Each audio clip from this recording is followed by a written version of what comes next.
Bongdanong po, principal ng Caloocan High School. Sa nangyayaring krisis ngayon dahil sa gera, ang apektado rito yung mga low income earner, yung mga sumasahod ng meager, no? Minimal lang. At kasama dito yung mga yung mga guro. Di ba? Kasi halos araw-araw tumataas yung gasolina. Halos araw-araw tumataas yung bilihin. At yung malilit lang ang kita, katulad ng mga guro, baka hindi na makabili ng pagkain. Kasi na-observe natin, kami kanina lang, namili kami ng misis ko. Talagang iindahin mo na yung bilihin. Sobrang taas.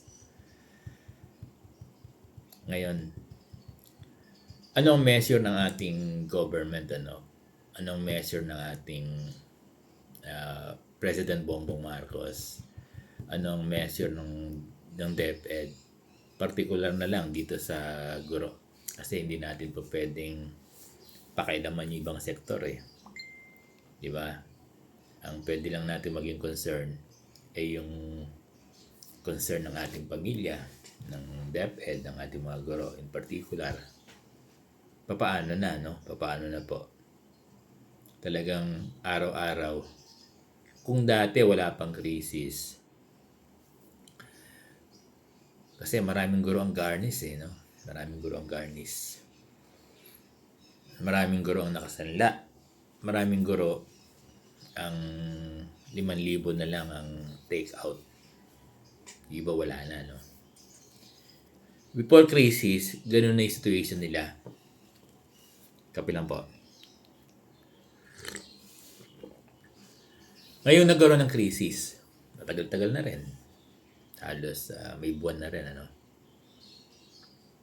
Ano lalo mangyayari sa mga kapwa, mga guro na binabanggit natin? Sobrang taas talaga ng bilihin. Yung mga guro, talagang sakto lang yung kanilang pamasahe. So probably, maglalakad na yung mga guro. Dahil tataas na yung pamasahe.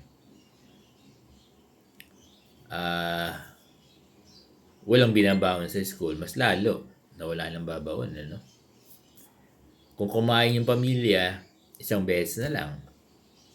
Experience ng mga guro ito Sa taas ng bilihin, baka talagang hindi na kumain, So talagang napakaraming mga financial difficulties, financial problem, financial hardships ng ating mga guro. Dahil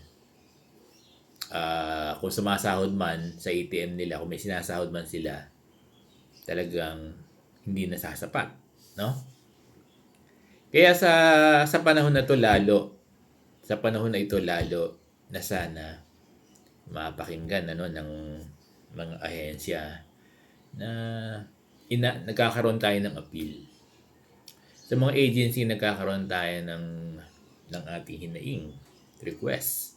Particular, yung ating sariling ahensya, DepEd.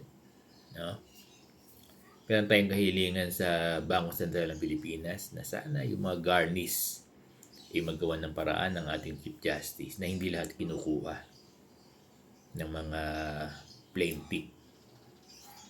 Tapos, nakikiusap tayo sa Bangko Sentral na baka pwede na silang mag-regulate, At ang DepEd, sana matulungan po doon sa mga hinaing ng mga guro. Kasama na dyan yung mabilis na process ng ECP. Tapos, dagdagan yung budget sa ECP. Kasi, ang daming na-approve. Pero, wala naman daw budget O iba wala pa raw NOSCA, i-discuss natin yan na separate. So, ang ibig sabihin na Sir Bong, ang ibig sabihin po, ang ibig ko sabihin, ang gusto ko pa iparating, sa nangyayaring krisis ngayon, ang isa sa tinamaan na sektor ay yung mga guro. Kaya sana yung mga kahilingan ng mga guro, yung mga kahilingan ng mga guro, yung nababanggit natin, yung palagi nababanggit sa social media, sana magkaroon na ng katuparan. Yung hinihiling ng guro ng 7 years o 10 years loan extension. Sana magkaroon na ng policy yung BSP. Yung mga guardians ng ATM, sana matulungan ng DepEd, matulungan ng Land Bank, matulungan ng Supreme Court. Yan yung mga ahensya na nagpadala tayo ng letter no? Sana po sa ganitong sitwasyon, mas dumoble yung yung concern ng mga ahensya natin sa kanyang mga empleyado, no? Sa kanyang mga sa DepEd, sa kanyang mga guro. Sana sa ganitong sitwasyon ay doblehin pa ng DepEd yung kanyang malasakit para sa mga guro kasi sino pa po ang magmamalasakit sa mga guro kundi yung kanyang ahensya, kanyang DepEd. Sana po matulungan natin yung 100,000 of teachers na talagang hirap na hirap sa buhay. At yung mga clamor nila talagang timing na timing. Yung mga clamor, yung mga request ng mga guro ay timing na dapat mabigyan katuparan. Kasi kung mabibigyan katuparan, makakasurvive yung mga guro sa krisis na dinadanas ngayon. Sabi ko nga po, wala pang krisis ay down na yung mga guro natin. So, nung nagka-krisis, na doble na triple yung kanilang sitwasyon. Pagka-down nila, Kaya sino ang magtutulong sa kanila? Sino magsasalba sa kanila? Yung mga ahensya po na kung saan sila nag-a-appeal ng tulong, DepEd, Supreme Court, Land Bank, diba? DBM, diba?